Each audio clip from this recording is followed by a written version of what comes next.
reality is, and this is one of the biggest challenges in comedy, is there's a lot of comedians who think they're really great, and they say, "Oh, I've got a half an hour." Well, you may physically have a half an hour of material. In that half an hour, there might be 5 minutes that's good. Right. I overheard a couple of comics talking last night saying, "Well, he's got a solid 22 to 25 minutes, and I've got at least a solid half an hour." Right. Do they? But how do you even know that? Well, you Is get it it- on is- audience reaction and things like that. But here's Okay. the reality: both of these people have been in it for less than a year. Okay. I've been doing this pretty much straight for 6 years now. I feel like I have a passable 22 minutes Wow. at 6 years that I can go into a bar that's never seen me before.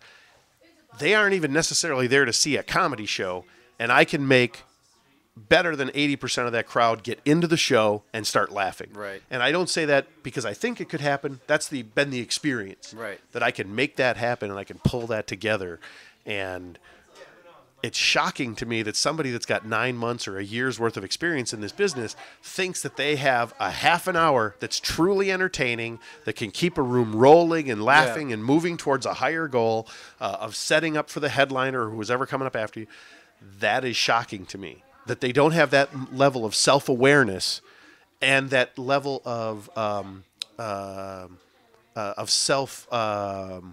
What's a good? Actualization. Well, it's that. I think it's the self-awareness was fine. I mean, Well, where that's- you do an inventory on yourself, where you do enough of a when you reflect on your, Right. Can you take yourself out of yourself and say, "This is what I'm like."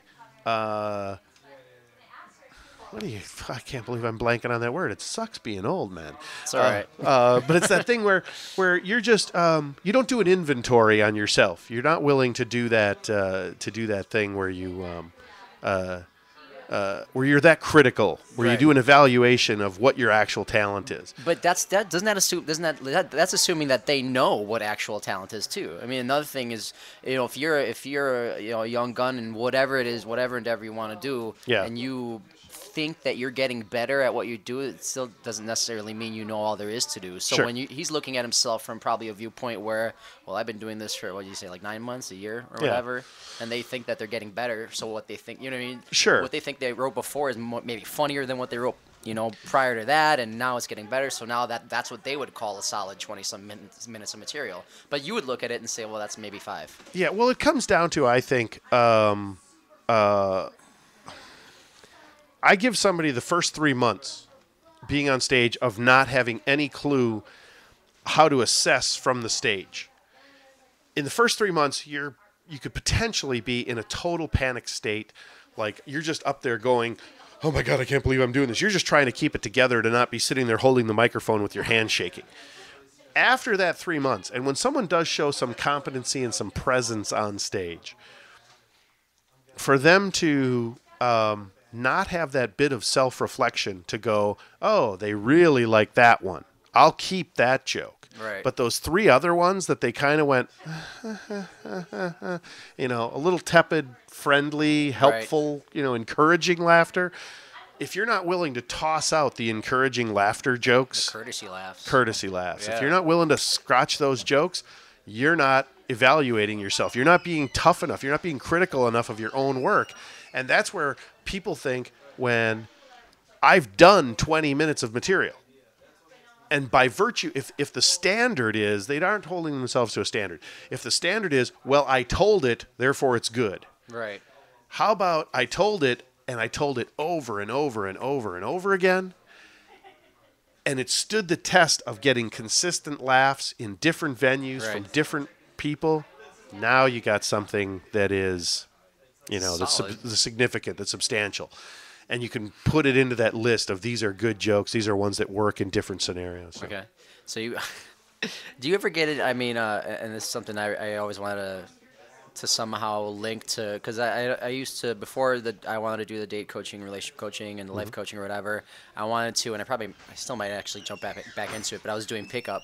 So I was taking guys out, and when we go Sure. out and teach them how to pick up chicks and Yeah, how chat them up or whatever. Do you ever hear people tell a joke and in your head you're evaluating the joke, or like? Is it always like that was kind of funny? That was a I get more into delivery and stage presence. I Right. don't really get into people's writing only because that's the genesis of everything. So I don't have a problem with what somebody writes. But what I will often offer up a critique of is I'll notice something. There was a young guy that started at the river at the rounding third thing and then started coming to the Wednesday nights. And the first 3 times we saw him, he literally cap down, head down, and paced back and forth on the stage. And I took him aside and I said, I just want to talk to you a couple of seconds before you go up. You know, you're going to be going up in about half an hour tonight. You're only going to be doing 5 minutes. I'm only giving you 5 minutes tonight. But here's, outside of your material, here's what I want you to do. I want you to get up on stage, get your feet comfortable underneath you, and then I don't want you to move. Until you put that microphone back in the stand, I just want you to stand still. Because the last 5 times I've seen you, your movement is very distracting. Nobody's even paying attention to what you're saying. because your body's all this Because action. you're all going over the on. place. Yep. That makes no sense. When you see Dane Cook bouncing around and doing his stuff on stage, Yeah. that's very practiced, very calculated. Right. He's doing it for a reason. The pantomime is part of the joke he's delivering. Right. But this guy's This guy's- aimlessly kind of moving. and- Yeah, very distracted guy. He stood there in one spot, and I didn't want to make him think, I didn't want him self-conscious, so I said, the other thing you might want to try is where you know the punchline is going to be, when you've delivered the punchline, I want you to pause and count to 3 in your head. Because if you can give it a 3 count after that, you're going to give people the opportunity to laugh. One of the things I've seen you do is you kind of step on your own laugh lines. They start to chuckle, and then you start talking again. Then they shut up because they don't want to miss what you're going to say. And by virtue of you talking too quick, you're telling them that wasn't very important. But if you wait that 3 count or that 5 count, I'm kind of known for making very long, extended pauses. And I've had comedians come up to me and say, "How do you do that? How can you stand up there with all that silence?" And I'm like, I relish that moment of silence. I relish looking into those individual faces in the audience. Like, I'm the one in control of this bus Right. right now. I know I'm going to give you something to laugh at in a second here. Just trust me enough to get us there. And they come along for that ride, and it's really kind of a thrilling little moment in time. But so just getting that guy to accept that I got to give it a 3 count. He absolutely killed that night. Destroyed. Now, in that 30 minutes from when I talked to him to when the show got rolling, he comes up to me and he says, "I've been sitting there for the last 20 minutes. The stuff I want to tell takes 6 minutes and 10 seconds. Can I have 6 minutes instead of 5? I'm like, you mean for 20 minutes, that guy sat there, wrote everything out that he was going to do, ran it through in his head, and figured out it's exactly 6:10.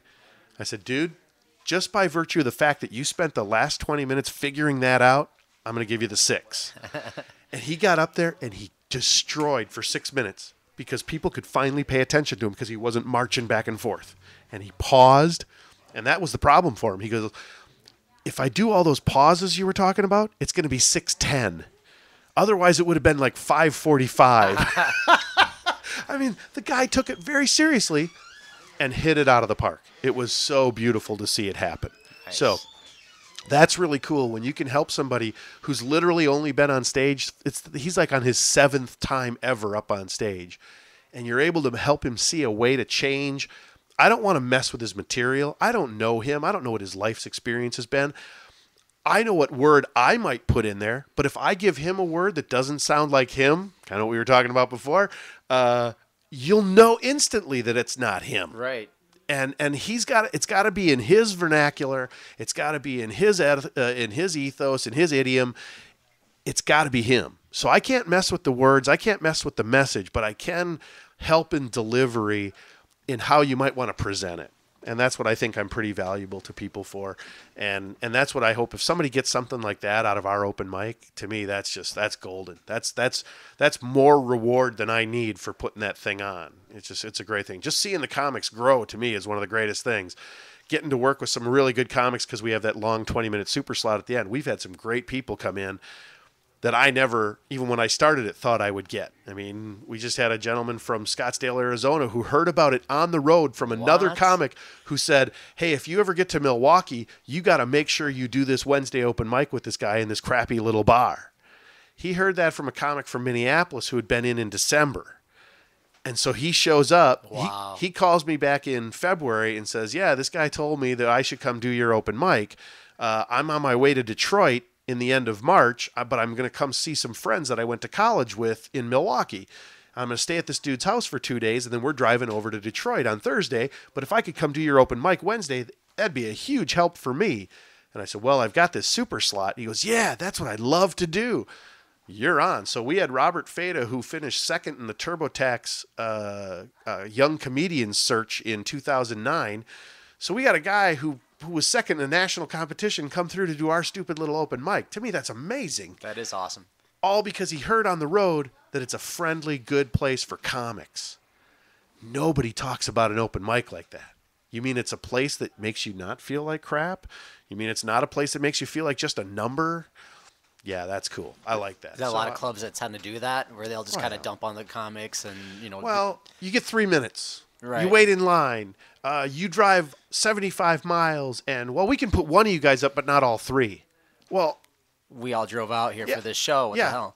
So why are you putting up the 48 guys from your town? Well, because they're from town. And fair enough. We're never coming back. There's places in Chicago and Madison that I'll never go back to because it's not focused on putting the comedians up. It's focused on them selling more drinks. Right. That's fine. That's their business outline. That's what they got to do. That's their business plan. I don't begrudge them that. But then don't say you're comic friendly.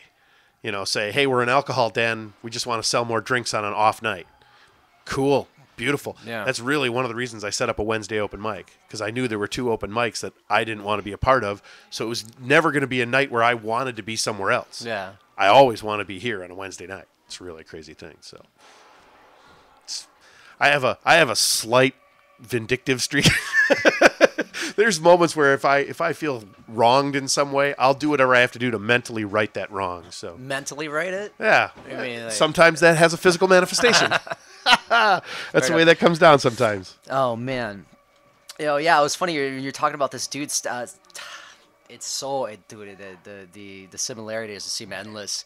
But when you're talking about this kid getting nervous and going back and forth and not doing the simplest things like pausing in his in his speech and things like that, these are when I started trying to learn the ropes and go out and talk to people and having people learn from me. It was the same situation where I'd get a guy out there and he'd be like, "Oh, hey, where you from? Oh, that's a cool dress. Oh, I like your shoes and blah blah blah." And she's like, "What was the first thing you said?" Yeah. Like she's trying to catch it all, and then you can see these girls get annoyed. Sure. And then he'll come up, and these guys will come back to me and be like, "She's a I can't swear," but they'll start talking crap about these girls and they don't understand that they're the ones stepping on their own feet. Right. They think it's these girls that don't have taste or they're mean or whatever. Right. It's like, dude, you're walking up to these girls and puking all over them. What do you expect, Right. So you can teach a guy to calm down, and I can't tell you how many times. And the worst thing too is when you tell a guy what to say, and then it's kind of like what you're talking about. You can tell when somebody's saying stuff that's not them, and they're just spitting stuff out, and it doesn't make any sense. It doesn't feel like they're even there in the room. So the guys would ask me what to say, and for a while I was like, I'd give them a couple simple things to say. Yeah. But then after that, I'd be like, no, you don't get any lines. You go walk up to them and say hi. You got to be you. Yeah, you got to be you. Say you can't hi. be me. Look at you. You're not me. Yeah, at the very least, you know what? If you go up and ask them a dumb question, they think you're an idiot. At least in that moment that you look like an idiot, you were at least being, authentic. Right. And then you can learn how to once you start learning how to walk up to people and it's not so nerve-wracking. Sure. Then the things you want to say or the things you want to get to are easy to come out of your mouth because you're not freaking out. And Sure. What's next? And does she think I look hot? Am I ugly? Do I smell? How's my breath? Should I get another beer? All the dumb questions that run through guys' heads when they're actively trying to pick up. Well, I guess. Yeah, and they're nervous and inexperienced, and Right. and they're putting that little bit of pressure on themselves. Like, okay, I'm actually with a guy with a stated goal. I better perform now. Right. And that sometimes can be a hindrance in and of itself. It can be. You know, it's kind of interesting because you think of how people react. It's kind of like we were talking about before, where the guy goes up for the first 3 months. There is a period of natural nervousness if you've never been on a stage before in front of. The worst thing is when it's 7 people. I think it's a lot easier to go up in front of 50 people because you can't focus on any one face. Yeah. When there's 7 people there, by the end of it, you pretty much intimately know what everybody looks like. It's like, I wonder what that person thinks of me. I wonder what that person. When there's 50, you can't even bother to think about it. There's just too many to take it in.